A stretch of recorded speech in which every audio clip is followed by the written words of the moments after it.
बड़ी मनसूबाबंदी के साथ अमरीकी करारदाद पेश हुई। फैसला हो चुका है कि चीन के साथ CPEC मुकम्मल होगा। इस्तेहकाम पाकिस्तान पार्टी के रहनुमा फयाजुल हसन चौहान की बोल न्यूज़ के प्रोग्राम तब्दीली में गुफ्तगू।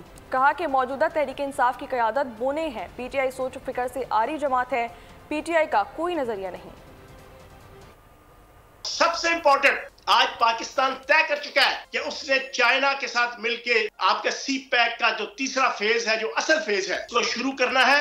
और जनूबी एशिया और एशिया के अंदर जो एक ब्रिक्स के नाम पर एक पूरा एक सेटअप बनने जा रहा है, जिसके तहत डॉलर के बजाय यहाँ की मकामी करेंसीज के जरिए से जनाब लेन देन होगा, उसमें पाकिस्तान शामिल होने जा रहा है। ये मौजूदा तहरीक इंसाफ की लीडरशिप ये बोने हैं। मैं जो सोचूंगा, जो पढ़ूंगा, उसके मुताबिक फिर मुझे इस अपनी सोच को मैं फर्निश करूंगा। इनमें से किसी की सोच ही कोई नहीं है, ना CPEC के ऊपर, ना इंटरनल इश्यूज के ऊपर, ना एक्सटर्नल इश्यूज के ऊपर, ना अमेरिका के हवाले से, ना इजराइल के हवाले से। सर इनका कोई नजरिया नहीं है। बानी तहरीक इंसाफ, मैं पिछले 1 साल से एक बात कह रहा हूँ, इंतहाई सब स्टैंडर्ड IQ लेवल के मालिक हैं। सब्सक्राइब करें और बेल दबाएं ताकि कोई खबर रह न जाए।